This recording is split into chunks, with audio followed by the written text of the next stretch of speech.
everybody. Happy Friday. Norwich City back in action on Saturday. The long trip to Ashton Gate. Delighted to be joined by my colleague Connor Southwell for your preview show. Of course, we want your comments and questions, so get them down in the comment section below and we'll come around to those later in the show. Connor, to start, just want to talk about that pretty horrid defeat against Burnley last weekend. A week on now, we've had a chance to reflect on it. So just want to get your take on it a week on. Yeah, I mean, much like I said at the time, really, I was quite keen not to be reactionary from it. I think it's quite easy to do that after a 3-0 defeat, particularly in this league where there are so many games. So it is quite rare that you kind of get a week to dissect it. And I think it's easy to maybe engage in, it was a disaster, it was this, it was that. And I said this on the podcast, and I feel this now. Walking to the game, I didn't feel like, or I felt it would kind of be a good litmus test for where Norwich City were under David Wagner. Actually, I think it didn't really teach us anything new. Burnley were ahead of Norwich by 20 points going into that game. They looked every point better than Norwich City. I thought Burnley would win the league before that game. I now believe they still will win the league after that game. And Norwich City are inconsistent and make individual errors. Again, we've known that all season as well. So I think it's probably a game that I feel maybe came too soon for them in terms of the managerial change. I felt if they'd have had this game maybe inserted somewhere within this 5-game run that they've got coming up now, I think maybe it could have been a different outcome. But so yeah, I mean, overall, I'm going to paraphrase an old Norwich head coach. I'm probably not going too deep with it. I think actually the reaction is probably how we will learn how much they've taken for this, because if they come out tomorrow and produce an excellent performance away, a really informed Bristol City side who are confident and full of energy and life under Nigel Pearson, then in many ways that is probably a real statement. And then we're talking about 3 wins out of 4. So everything needs time. David Wagner needs time. And I know Norwich City don't really have time this season. But that's kind of how I'm assessing it, as maybe a building block in the process. And actually, I think he will have learned a lot more about his team in that kind of environment and in that time of games, and their flaws getting so exposed so regularly by such a good team, that actually he will now be probably more acutely aware of the situation that he's inherited than perhaps he was after Preston and Coventry, although he did say that there was a hell of a lot of work to do after that. So yeah, all in all, I'm not too downbeat about it. I know some people maybe have been feeling that way, but I don't necessarily feel like it taught me anything about Norwich City that I didn't necessarily know before that weekend. So in that sense, it kind of is what it is, and it's now about Norwich City trying to make the best of their situation, and that is to end up in the top 6. And to do that, they need to put a run together, and I think they've got a real opportunity in the next 5 games to do that. Yeah, you spoke about the catalogue of errors there, 2 very poorly defended corners, and of course the goal that everyone's talking about, Tim Krul's error very early on in the game, which to be fair felt like it kind of knocked the stuffing out of the crowd a little bit, and also the team. You're coming up against the most informed side in the division, and to give them an early goal is always going to be a bit of a mountain to climb. So on that one, Connor, obviously we got the update this morning that Angus Gunn has been in training this week after some surgery, or not surgery, it was an injection or whatever he had back end of last week. So he's obviously available to play. So I want to get your take on the goalkeeping situation. Do you expect Tim Krul to be in goal tomorrow? Will he stick with him, or do you think he'll twist it and go with Angus Gunn? Yeah, my view is that he'll stick with him. I think it would be, given how much focus there's been around him, it would feel to me like, if he does go with Krul, that a bit last chance saloon-y in terms of, look, if you make an error here, I've backed you after a really, really big one, and a few as well. But also I think it would be a show of confidence that perhaps he needs at the moment. I think in many ways it would it could have a really bad effect on him in terms of confidence, which I'm sure has been hit already after what happened last weekend. But for then your manager to lose faith and swap you out again, it would feel. I don't know. I think that would be quite tough for him to take on that kind of level. But equally, you look at kind of what the threshold has been for a goalkeeper to drop out of the side so far this season. It's been a lot lower than the mistake that Tim Krul made on last weekend. So in that regard, if we're applying it, and obviously there's a different head coach to this, but if we're using that same bar and that same threshold, then you would expect Norwich City to make a change in that position. I do feel that if it was a player in another position, it wasn't goalkeeping, then I don't think it would be a debate. I think they would be getting pulled out of it. The fact there's this uniqueness around the goalkeeper position is just what football is. It's the nature of it. But I think he will stick with him, and that probably became increasingly apparent from what he said today in terms of his experience and his qualities, and the fact he's had a good training week and he's responded well, and he hasn't shown any outward kind of signs that he's been affected by the amount of criticism that he's had to endure and had to take around that era. So I think he will stick with him. I think that would be a huge call, particularly given that Angus Gunn is fit and available. I think, again, that maybe gives him a slight cop-out to an extent, because obviously you've got a player there who's had an injection, had a little bit of an issue and gone to see a specialist. Even though if they're fit and available, you can kind of say, oh, well, we didn't want to take that risk. So all of those facets probably lean me towards Tim Krul. I think you could construct arguments for both. But I kind of felt that was where David Wagner's head was at this morning. Of course, he could be playing us for fools, and he might then go in the other direction. What did you think of his comments? Because he was asked at length about Tim Krul this morning. Yeah, I personally felt it was probably a show of faith in Tim Krul. Even after the game the other day in the post-match, he sort of defended his experience and the fact he's a Dutch international. He can play with his feet, so certainly got the kind of inkling that it's definitely going to be Tim Krul in goal tomorrow. But talking about changes, Connor, do you expect any other changes in certain areas? I'm sort of thinking more the attacking sort of quartet in terms of Dowell and Hernandez. Both of those have been pivotal in the away games more recently, but felt that both were sort of hardly in the game against Burnley. So the likes of Jolis is back, and obviously Marquinhos has now had a full week's training with David Wagner. So could you see any changes in those areas tomorrow? I could, but not for those players. I think we're far more likely. So I think Kieran Dowell will keep his place. I think he's probably done enough over the 3 games that David Wagner's had in the championship. To keep that, to have a little bit of a dip in one game and keep his place. I think the other side is fascinating. I think Hernandez probably will drop out, is my gut feeling. And I think we'd actually see Marcelino Nunez actually in that role. And that's kind of a role that he's came into under David Wagner when he's been called upon off the bench. And it was a really good cameo actually last week. Kind of got lost a little bit in the result, and obviously the noise around Tim Krul's errors and the nature of the performance more widely. But I could see Marcelino Nunez coming in before Christos Jolis or Marquinhos, to be honest, particularly given that he said the Arsenal loanee's been dealing with a little bit of a muscle issue this week. And I think Christos Jolis maybe isn't quite where he needs to be, still coming back from a relatively long-term injury as well. So that would make a lot of sense to me if we saw that change. I could also see Adam Eder coming in from his comments this morning, which, to take him at what he said those 2 players will start games in the next 2 weeks. So that's really interesting. And actually I could see Adam Eder going into that Josh Sargent role if that was the way that he operated. It doesn't necessarily feel at this moment in time like Teemu Pukki is going to drop out. And actually over the 3 games that Wagner's had to assess the squad, Teemu Pukki has looked very bright. I felt Josh Sargent over the last couple has maybe just looked a little bit on the periphery. It's a slightly different role for him in that false 9 kind of role, which is what it is. So with that in mind, I could see Adam Eder slotting into that role, but equally, and again, you could sort of make arguments for all of them keeping their places. I don't think we're going to see kind of a real. I don't think we're going to see a lot of changes and him really ring the changes, because it would kind of be at odds with what he said publicly about the Burnley game. So he has to manage both of those situations. So no, I could see Nunez coming in. It wouldn't necessarily surprise me if that was the only change, if I'm being honest. So yeah, it's going to be fascinating in about 24 hours time, 25 hours time, when that team news does drop, to see who's in it, because actually that defeat against Burnley does give him an opportunity to rotate a little bit. And Norwich City over the next 5 games or so, which are crammed into 2 weeks, are going to have to make changes. So all of these players that we're discussing, Jolis, Marquinhos, Nunez, Eder, Sargent, Pukki, they're all going to be relied upon over the next fortnight or so. So it's going to be fascinating to see what he deems to be the best starting lineup at Ashton Gate tomorrow. We've got 2,500 Norwich fans making the long trip tomorrow. Wagner was kind of speaking about that at his pre-match press conference this morning. So I'm just going to play a short clip and then we'll get into the opponents. I think they played, and I said this before and afterwards as well, they played a crucial part in it. It's something totally different if you come into a stadium away from home, and you can see, you can hear, you can feel the energy of your away supporters. This was the case, and I've heard, as I said, that will be the case tomorrow again. And hopefully we can make them happy and give them something to support on Saturday afternoon.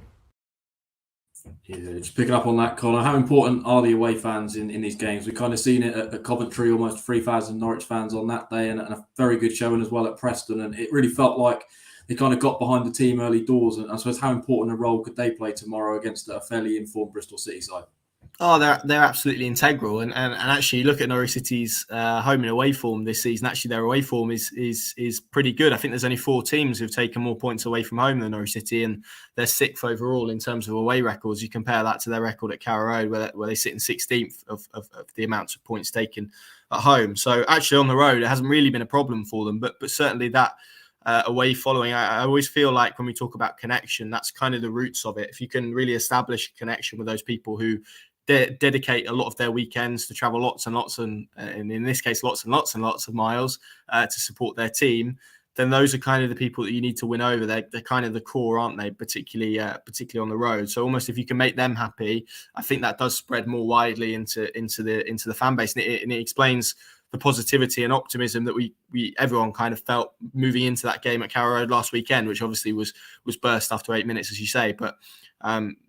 So that connection and that word connection, that feeling of connection for me stems often between an away support and a team on the pitch, and a team that's able to get results away from home. I think that kind of is a really good mark of character as a football team if you're able to do that. So that's really key and really core. And I think also because of what Carrow Road is at this moment in time, and it has been nervy and it has been really quite unhappy because they haven't really had a real positive run of games to watch over recent years, them being supporters, of course, because of COVID, because of a really disappointing Premier League season last year. And actually the fact that Norwich have only won 1 game at home since the reverse of this fixture in September, which was Stoke in October. So it's a long period of time they've gone without winning a game at home. So the fact they are away from home, it kind of does feel like that might be the best chance for them to get wins at this moment in time.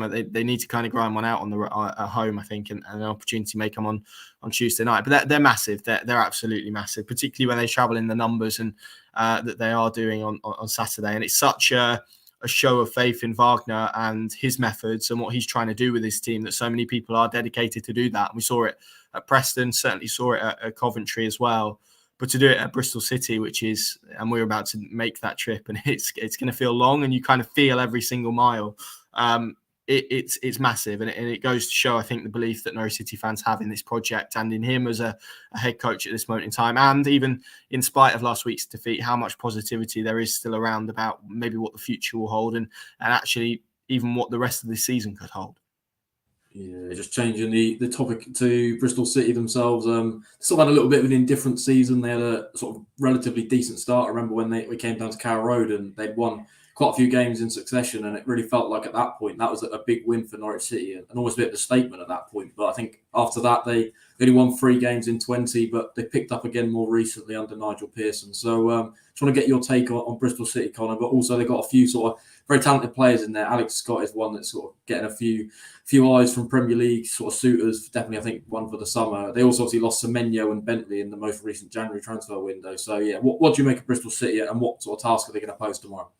Yeah, really, really inconsistent, aren't they? And that probably tells overall in terms of where they are in the table. I think it's 9 wins, 9 draws, and 11 defeats. 39 goals scored, 39 conceded. So all of that sort of paints the picture of, for me, with the side they are. Alex Scott is a wonderful footballer, like you say. I was absolutely gobsmacked they managed to hold on to him in January. I think Semenyo is a big loss for him as well in terms of his sort of pace and power, and I think he came off the bench at Carrow Road and made quite a big impact from memory.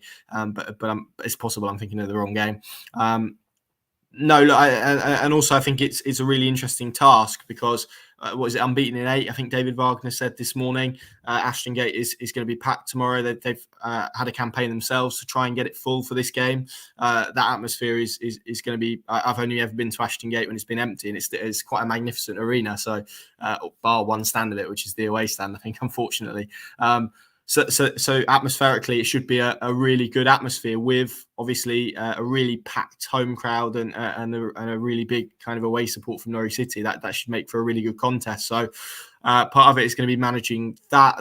And in this league, I always say that 2 results, I think, can kind of transform your outlook on the season. And we saw that with Norwich City a couple of weeks ago, Well, Bristol City are kind of the same. A win here would move them 4 points within Norwich City, so would kind of pull them into that really bunch of teams that are really competing for the playoffs. Not that I think that's a realistic ambition for them this season. I think a top half finish will probably be more realistic in terms of where they're hoping to finish the season. But Nigel Pearson's been under some pressure, so this run of form has eased that. It feels like Norwich are going to a side who have a lot of confidence and have a bit of momentum and a little bit of rhythm about them as well, and that can often prove to be tough challenges. So they're a tough side. I still feel they're a bit of a work in progress. They've had a lot of churn to their squad in the last 12 months or so, after obviously what was a fairly long reign from Lee Johnson. So it's an interesting game, really interesting game, and I'm really intrigued to see how Norwich City cope with it.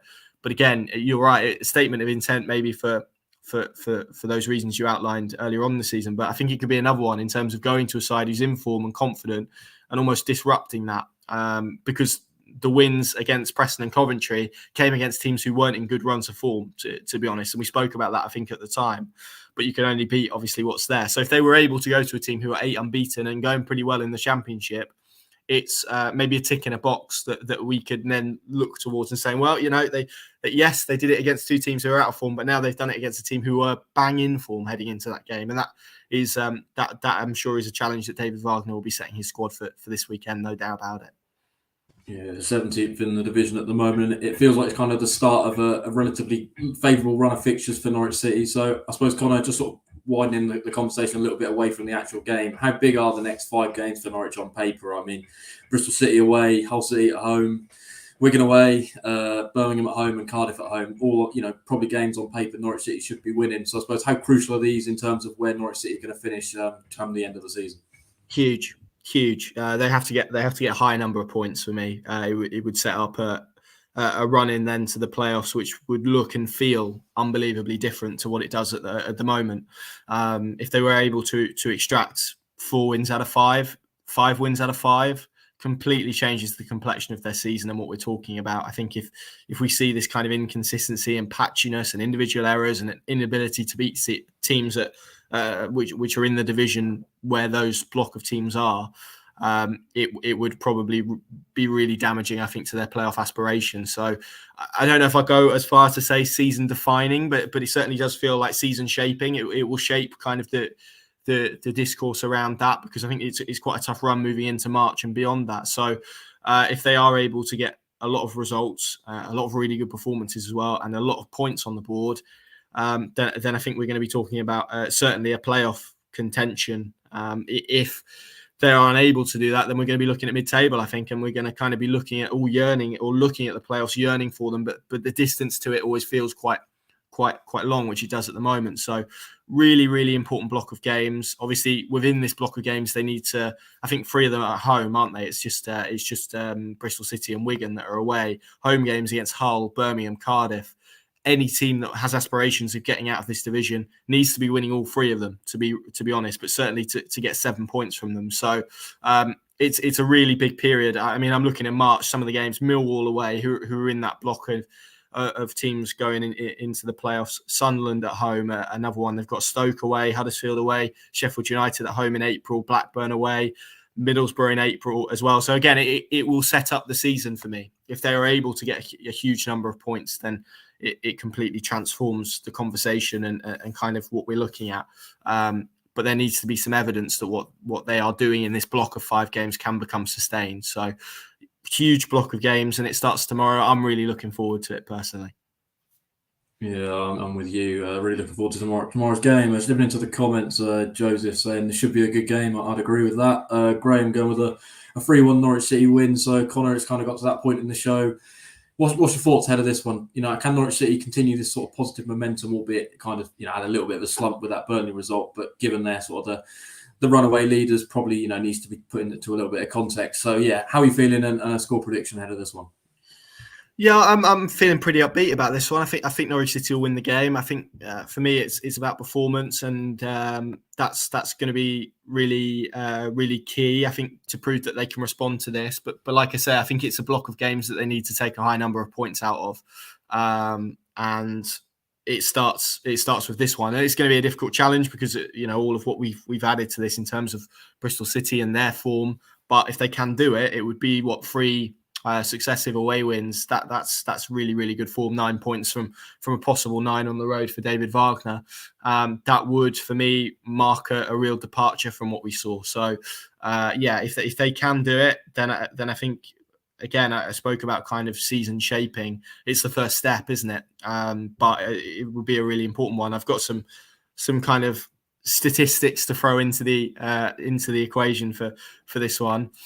So here's a couple for you. Bristol City are winless in 11 league games against Norwich City since a 2-1 win in February 2009 at Carrow Road, though that one. But if you're going to accuse me of being a long-come Norwich, then the second one is that Norwich are looking to win consecutive away league games against Bristol City for the first time since the 70s, basically. So nice balance. So hopefully I've not swayed it now that it means that Norwich is going to lose the game. So maybe we're looking at a draw. I'm not sure, but historically Norwich do well at Ashton Gate. I was there for was it a 2-1 win in COVID times when Buendia scored a really good goal? They were clinging on a bit at the end of that one. 3-1 in that one. Pookie 3-1 was it?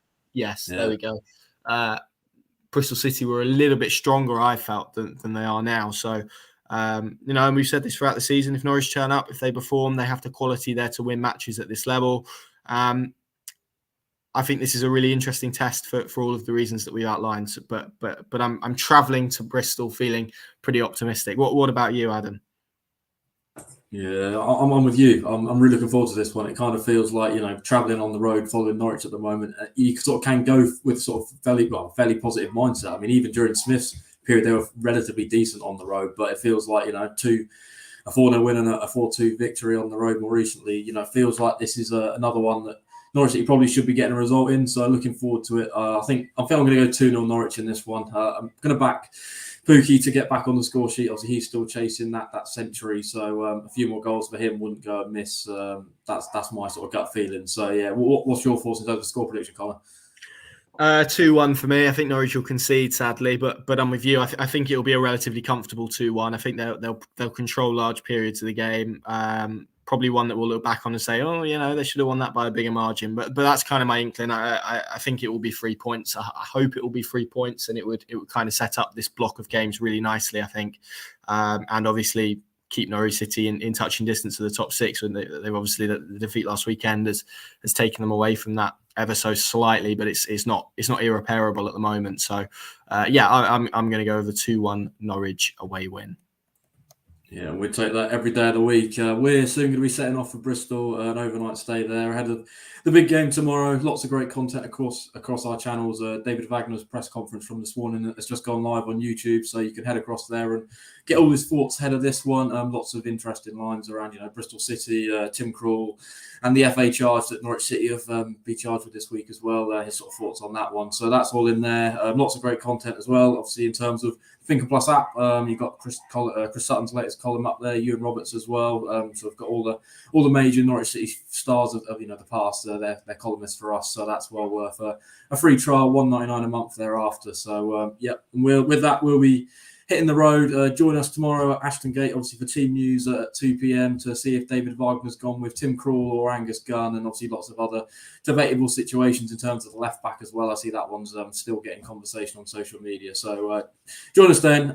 Enjoy the rest of your weekend. If you're making the long trip to Ashton Gate, then bring the noise. Hopefully you could be rewarded. And yeah, as I say, enjoy the rest of your weekend, and we'll see you at Ashton Gate.